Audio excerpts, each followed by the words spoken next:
দেখুন এখানে দুইটা ব্যক্তি, একটা নানা হয় একটা ভাই, তিনারা ধানের ক্ষেত নিরাচ্ছে আর কি। তা আমরা ভর দুপুরবেলা আমাদের ধানের ক্ষেতে সার বলতে, তো সার দেওয়া শেষ, এখানে এসে দেখি তিনারা এখানে ধানের ক্ষেত নিরাচ্ছে। তো এখানে দেখুন ইনি আমাদের নানা। কি অবস্থা, কেমন লাগছে দোস্ত? এই আল্লাহ রেখেছে। মাথায় ঘুমটা দিছে কেন? রোদ তো না, এখন মেঘলা আকাশ, আবার ঘুমটা দেয়। এটা ঘুমটা দিচ্ছে কেন? তাহলে ঘুমটা দিলে কি ধানের খেতে যে ঘাসগুলো আছে এগুলো দেখতে পারে? দেখেন তো, উনি বারবার ঘুমটা দিচ্ছে। আর এই যে ইনি আছে আমাদের বড় ভাই, তো তিনি এখানে কাজ করছে।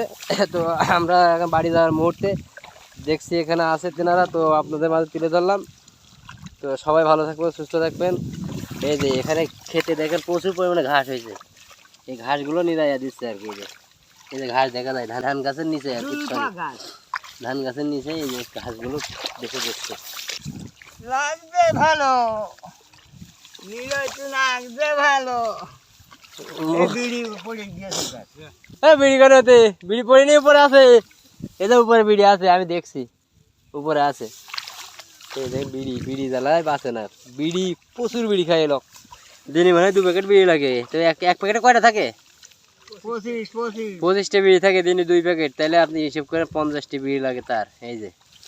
এই যে ব্যক্তিটা সেরকম চেয়ারে গ্লাস মারছে। আরে বাবা, গ্লাস মারার টাইম হোক আগে। এ দাদা চেয়ারে গ্লাস মারছে না, এ সেরকম রসিক লোক, দেখো কি সুন্দর বাবা হাসিটা কি।